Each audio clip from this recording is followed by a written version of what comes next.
పెట్టుబడుల వేటలో భాగంగా మంత్రి లోకేష్ కెనడాలో వివిధ సంస్థల ప్రతినిధులతో సమావేశమై ఏపీలో పెట్టుబడులకున్న అపార అవకాశాలను వివరించారు. గత 18 నెలల్లో ఏపీ 20 లక్షల కోట్లకు పైగా పెట్టుబడులు సాధించిందని తెలిపారు. విదేశీ పర్యటనలో భాగంగా business council of Canada president Goldie Haider తో మంత్రి లోకేష్ టొరంటోలో మర్యాదపూర్వకంగా భేటీ అయ్యారు.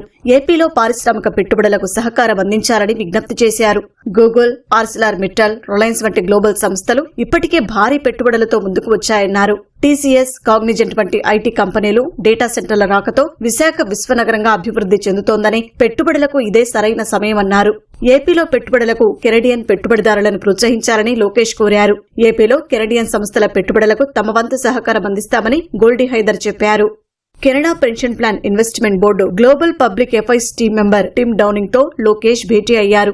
సిపిపిఐబి ద్వారా ఏపీలో గ్రీన్ ఎనర్జీ, లాజిస్టిక్స్ రంగాల్లో పెట్టుబడులు పెట్టే అంశాన్ని పరిశీలించాలని కోరారు.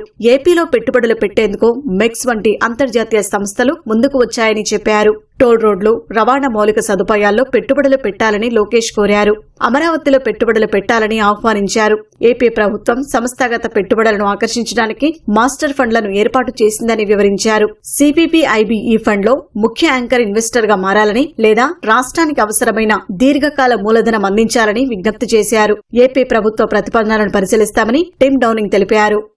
Fairfax Financial Holdings Limited CEO Prem వాత్సాతో లోకేష్ భేటీ అయ్యారు. కుప్పం గ్రీన్ఫీల్డ్ విమానాశ్రయాన్ని వేగంగా పూర్తి చేసేలా సహకారం అందించాలని కోరారు. టూరిజం, హాస్పిటాలిటీ రంగంలో పెట్టుబడులు పెట్టాలన్నారు. ఫెయిర్ఫాక్స్ అనుబంధ సంస్థ స్టెర్లింగ్ రిసార్ట్స్ ద్వారా ఏపీలో హోటల్, పర్యాటక రంగాల అభివృద్ధికి చేయూతనివ్వాలని విజ్ఞప్తి చేశారు. పనామా సిటీ తరహాలో ఏపీలోని నల్లమలలో స్టెర్లింగ్ రిసార్ట్స్ ఏర్పాటుకు అవకాశాలను పరిశీలించాలని కోరారు. ప్రతిపాదనలను పరిశీలిస్తామని ప్రేమ్ వాత్సా చెప్పారు.